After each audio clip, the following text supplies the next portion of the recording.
आज उन तस्वीरों को हम दिखाएंगे किस तरह से रायबरेली ज़िले के जो आला अधिकारी हैं उनकी गैर जिम्मेदाराना कह लीजिए या अनदेखी कह लीजिए। इस समय मेरी मौजूदगी रायबरेली जनपद के डलमऊ यानी डलमऊ फतेहपुर बॉर्डर पर है, यानी जो गंगा पुल है उस पर मेरी मौजूदगी है। हम वो तस्वीरें आपको दिखाने का प्रयास करेंगे जो तस्वीर आप बखूबी समझ रहे हैं। आप देख सकते हैं मेरे पीछे आपको एकदम अंधेरा दिखाई दे रहा होगा। यह अंधेरा इस वजह से है क्योंकि पुल पर लाइटिंग नहीं लगवाई गई है। सरकार किस तरह से संजीदा है और शहर को गुलशन करने में कोई कोर कसर नहीं छोड़ रहा है, लेकिन रायबरेली डलमऊ वाया फतेहपुर को जोड़ने वाला मार्ग किस तरह से अपनी दुर्दशा पर और अंधेरी रात में किस तरह से आंसू बहा रहा है, इसकी हम आपको तस्वीरें बयां कर रहे हैं और तस्वीरें दिखाने का प्रयास कर रहे हैं। आपको बता दें कि ये वही रास्ता है, ये रास्ता डलमऊ और फतेहपुर को जोड़ता है और इसी के नीचे गंगा बह रही हैं। आप मेरे पीछे देखेंगे यहाँ पर एक भी आपको रोशनी नहीं दिखाई देगी, ना एक भी आपको लाइटें दिखाई देगी होगी, बल्कि शोपीस में जो यहाँ खंभे लगाए गए हैं वो खंभे आपको दिख रहे होंगे, लेकिन इन खंभों में लाइटें नहीं आपको दिख रही होंगी। वजह क्या है? आला अधिकारियों की लापरवाही आप समझ लीजिए, या जिम्मेदारी के चलते वो अपने जिम्मेदारों का किस तरह से निर्वहन कर रहे हैं, आप यह बखूबी समझ सकते हैं। पीछे की तस्वीरें हम आपको दिखाएंगे, ये डलमऊ है, आप उस तरफ चौकी देख सकते हैं।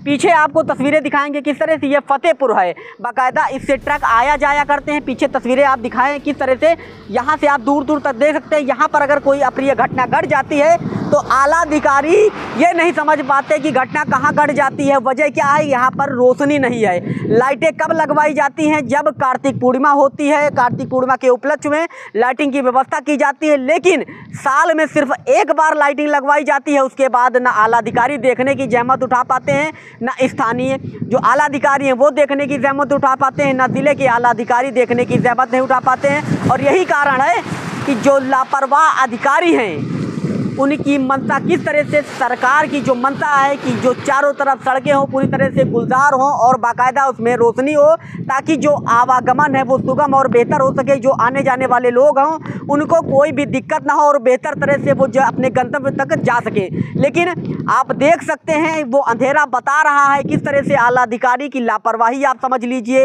या गैर जिम्मेदाराना समझ लीजिए। ये अंधेरा बखूबी बयां कर रहा है। कुछ लाइटें भी हैं, जो लाइटें हैं वो बाकायदा लगी हुई हैं, कुछ में तो लाइटें ही नहीं लगी हुई हैं, कुछ आधे खंभे खड़े हुए हैं। आप ये मान लीजिए आखिर वजह क्या है? ये लाइटें कहाँ गई हैं, कहाँ नहीं गई हैं, ये भी एक बड़ा सवाल है।